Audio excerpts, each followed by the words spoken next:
வாங்க ஒரு டேஸ்டியான லஞ்ச் காம்போ புடலங்காய் கூட்டு, ரசம், தயிர், அரிசி வத்தல். இந்த காம்பினேஷன் எனக்கு ரொம்ப பிடிக்கும். வாங்க எப்படி செய்கிறதுன்னு பார்க்கலாம். புடலங்காய் கூட்டு செய்கிறதுக்கு ஒரு ப்ரெஷர் குக்கரில் 50 கிராம் பாசிப்பருப்பு, ஒரு கையளவுக்கு கடலைப்பருப்பு போட்டு 2-3 தடவை வாஷ் பண்ணிவிட்டு அதை முழுகிற அளவுக்கு தண்ணி ஊற்றி ஊற வச்சுருங்க. இப்போ ஃபைனாக சாப் பண்ண ஒரு வெங்காயத்தை ஆட் பண்ணிடுங்க. 7-8 பூண்டு ஆட் பண்ணிடுங்க. ஒரு தக்காளி ஃபைனாக சாப் பண்ணி போட்டுருங்க. கூடவே 1/2 கிலோ புடலங்காவை தோலை சீவிட்டு விதையை நீக்கிட்டு சின்ன சின்ன ஸ்லைஸ் பண்ணி போட்டுருங்க. 2 கேரட்டையும் ஸ்லைஸ் பண்ணி போட்டிருக்கேன். மசாலாவுக்கு 1/4 டீஸ்பூன் மஞ்சள் பொடி, 2 டீஸ்பூன் சாம்பார் பொடி போட்டு நல்லா மிக்ஸ் பண்ணி ப்ரெஷர் குக்கரில் 6 விசில் வச்சு எடுத்துருங்க. ப்ரெஷர் ரிலீஸ் ஆனவுடனே மிக்சர் ஜாரில் 3 டேபிள் ஸ்பூன் துருவன தேங்காவை சேர்த்துக்கோங்க.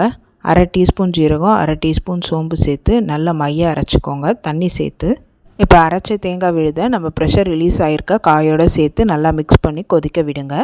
இப்போ ஒரு இனுக்கு கருவேப்பிலையை ஆட் பண்ணிடுங்க. கூடவே கூட்டுக்கு தேவையான உப்பையும் ஆட் பண்ணி நல்லா கொதிக்க விட்டு எண்ணெய் பிரிஞ்சு வரும்போது ஸ்டவ் ஆஃப் பண்ணிடுங்க. தாளிப்புக்கு 1 டீஸ்பூன் கடலெண்ணெயில் 1 டேபிள் ஸ்பூன் வடகம் தாளிச்சிங்கன்னா டேஸ்ட்டு சூப்பராக இருக்கும். டேஸ்ட்டை செக் பண்ணிவிட்டு பவுலில் மாற்றி வச்சுருங்க.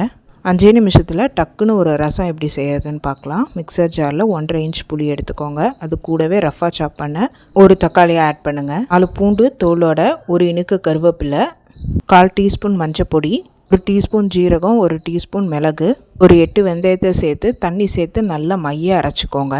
இப்போ ஒரு கடாயில் 1 டீஸ்பூன் கடலெண்ணெய் காஞ்சவொடனே கொஞ்சமாக கடுகு சேர்த்து பொரிய விடுங்க. கொஞ்சம் கருவேப்பிலை, ஒரு பச்சை மிளகா, 1/4 டீஸ்பூன் கொஞ்சம் கம்மியாக பெருங்காயம் சேர்த்துக்கோங்க. எல்லாம் நல்லா பொரிஞ்ச உடனே நம்ம அரைச்சி வச்சுருக்க பேஸ்ட்டை அப்படியே ஆட் பண்ணிடுங்க.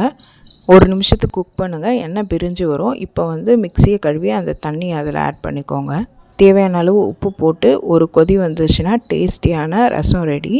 சால்ட் ஸ்பைஸ் லெவல் கரெக்டாக இருக்கான்னு செக் பண்ணிவிட்டு ஒரு பவுலில் மாற்றிடுங்க. இந்த லஞ்ச் காம்போவை செஞ்சு பார்த்து எப்படி இருக்குன்னு சொல்லுங்கள். டேஸ்ட்டு சூப்பராக இருக்கும். யாருக்கெல்லாம் சாம்பார் சாதம், பருப்பு சாதத்தோட வத்தல் வச்சு சாப்பிட பிடிக்கணும்னு சொல்லுங்கள். இந்த மாதிரி டெய்லி லஞ்ச் அப்டேட்ஸ்க்கு சக்தி ரெசிபியை சப்ஸ்கிரைப் பண்ணிக்கோங்க. Happy cooking, healthy living.